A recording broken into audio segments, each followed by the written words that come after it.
Let's make some Raisin Canes, but at home. And yeah, I got that Raisin Canes bread. So first, let's do our sauce. The base of our sauce is mayo. If you don't like mayo, that's the base in a lot of sauce. Then we come in with a whole bunch of ketchup and some of that W13 sauce. Because who could pronounce that word? Then we're going to add a pinch of Cajun seasoning. If you're not using Tony's, then what are you using?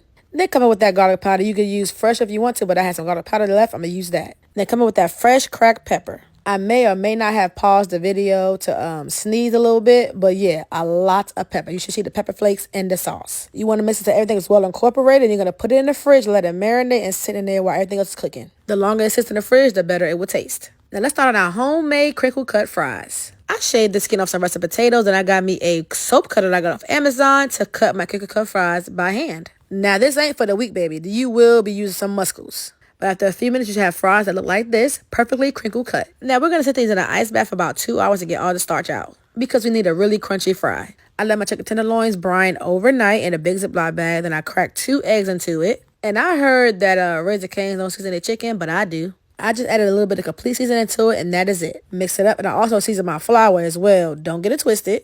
Add the tenderloins up in there and let the air stay in the bag. Zip it up, and then shake it up. Letting the air stay in the bag makes it a lot easier for you to shake it. And it coats each one. Then we're going to take each tenderloin out and let it sit and rest while we get the oil nice and hot. Doing this will let the flour adhere to the chicken and will not fall off when frying it. While those did that, I got my fries out of the ice bath, put them on paper towels. I'm going to dry them really good, completely dry. Then let it sit covered in paper towels and work on that chicken. You see how the flour adhere to the chicken? Now it no longer looks white? Yeah, that's how you want it.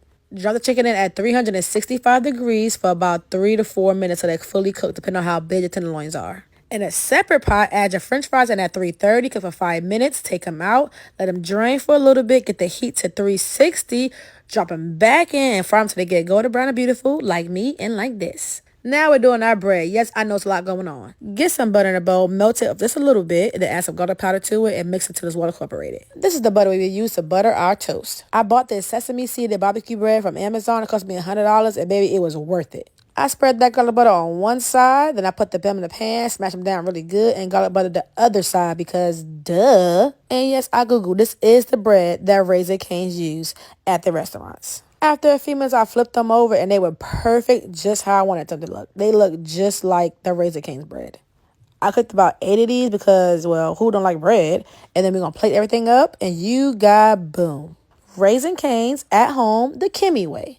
I threw a little salt on those fries. They were busting like that, crispy. The tenders were juicy, seasoned, and the sauce was so good.